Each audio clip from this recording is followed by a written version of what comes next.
the author of the journals, my brother. If you know what that quote is from, you're gonna like today's Funko Friday on Mommy's Doll Corner.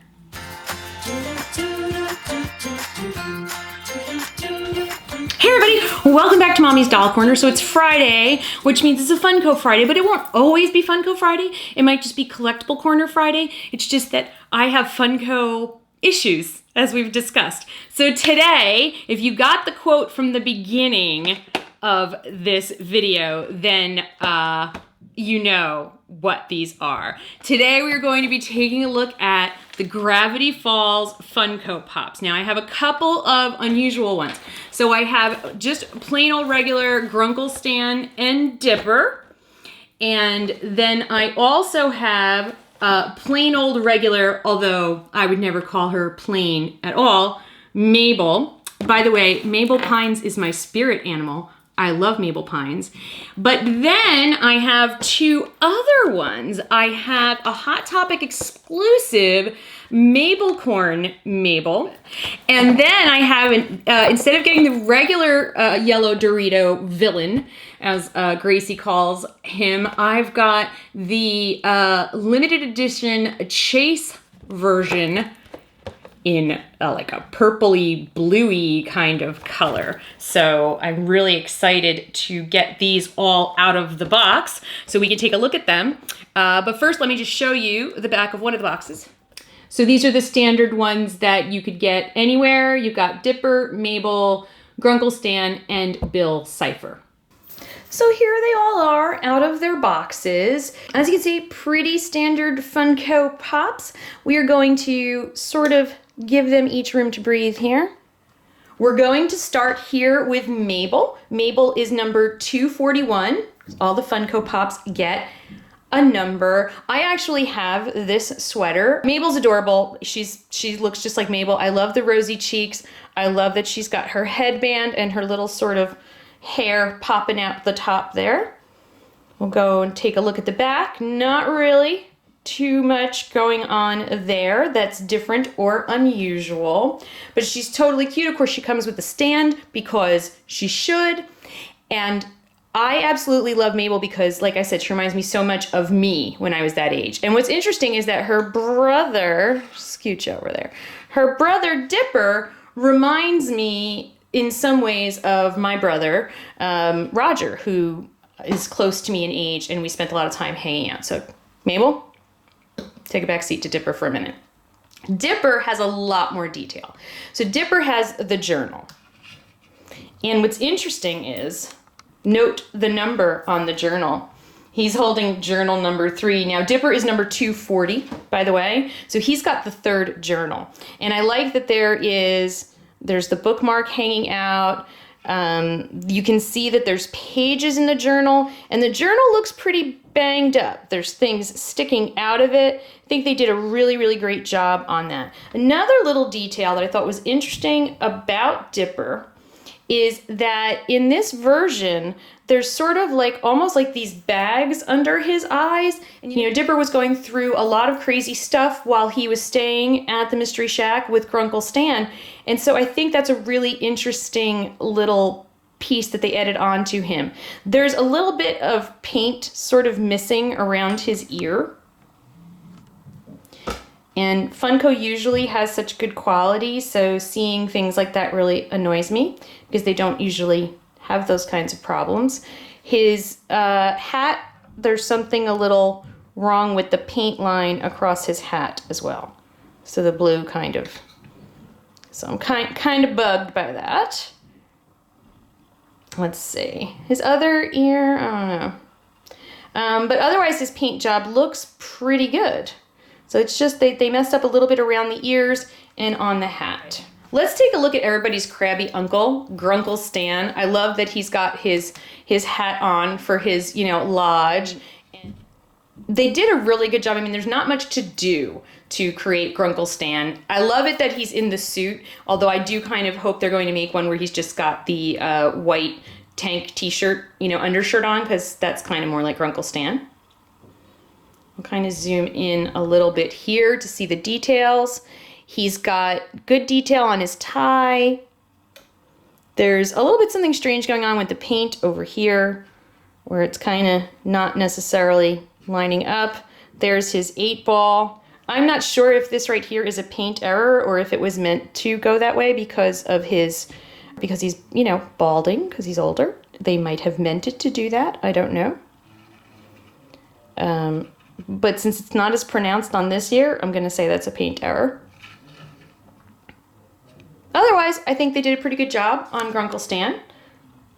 He's very Grunkle Stan. There's not much to say about Grunkle Stan. Bill Cipher. So, like I said, this is a chaser figure, Bill Cipher. I just felt like I liked it more than just the plain old yellow version, and I have no idea why. Who would have thought that a space Dorito, as Gracie likes to call him, who would have thought that a space Dorito would have so much of a part to play in a story of 2 young kids going to spend the summer with their crabby uncle at his curiosities shop in Gravity Falls? Like, I don't think any of us really... I don't think in the beginning I realized how important Bill Cipher was going to be to the story. Let me know if you did. He's really well done. I don't see kind of anything weird going on with his paint job. It looks pretty good. Last but so not least is Mabelcorn Mabel. So here's why I love Mabelcorn Mabel. Mabelcorn Mabel, and the episode, I think it's called The Last Unicorn, where this happens, where she becomes Mabelcorn Mabel. Here. It's a great episode for any tween teenager who's in that sort of age where they're becoming aware of their actions and the times when they may not really be doing all the right things or being that perfect person that they think that their parents want them to be. She's got a big old scratch at the top of her head. And what happens in this episode, there's a lot of other stuff that goes on with Bill Cipher in this episode, which is kind of crazy.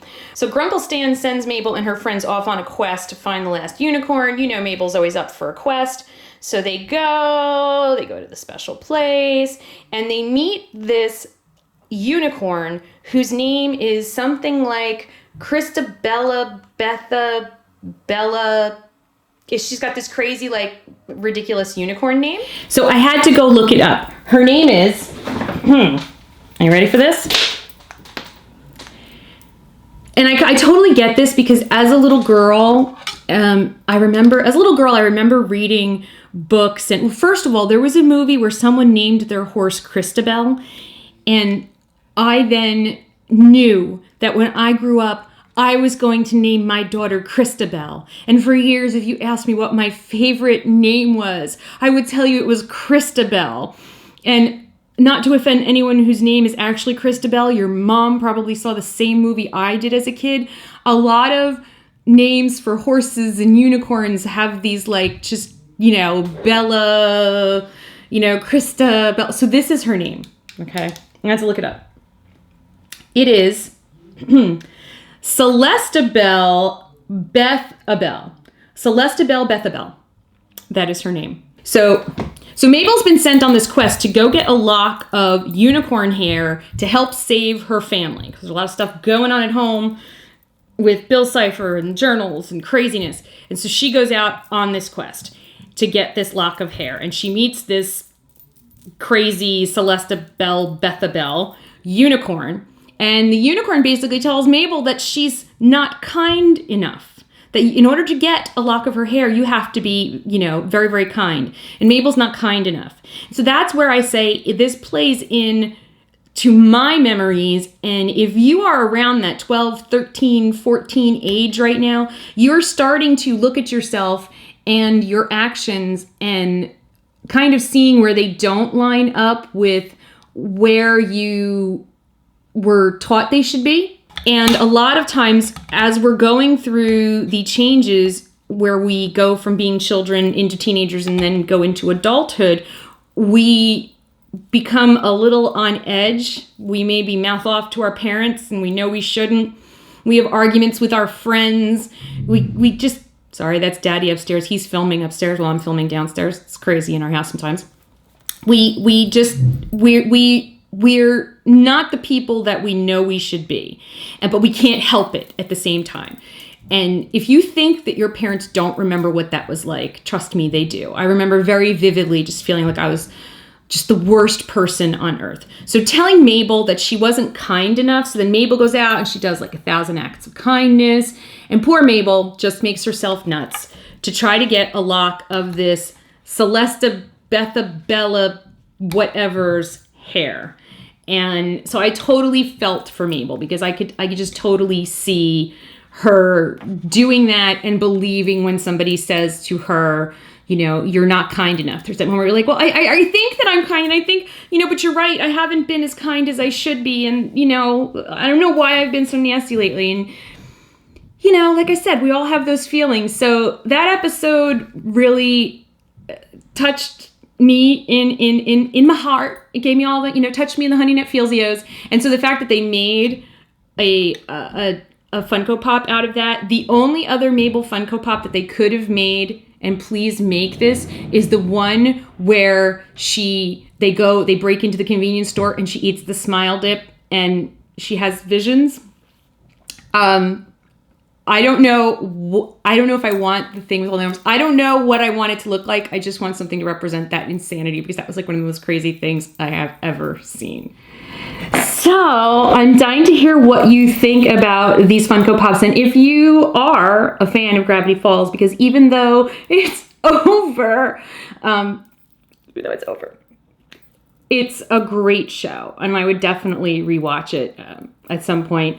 I've got so many things I'm watching, but it's definitely really, really good. Definitely not just for kids. As a matter of fact, I think it hits adults in different places because it sort of makes you remember what it was like to be this age. But there's so much mystery and there's so much humor that I think little kids don't get. Some of the tweens and teens are getting, but as an adult, I find it, especially a lot of the Grunkle Stan stuff.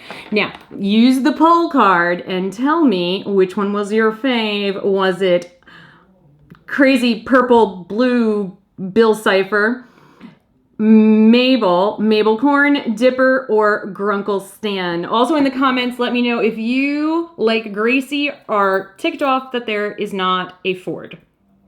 She's very ticked off about that, so, because he's her fave. Thank you so much for watching. Please click here to subscribe and click down here to watch another video from Mommy's Doll Corner. Make sure you ring the bell so you get notified as soon as I have a new video going up. And I thank you all so much for watching. We'll see you again real soon. Bye!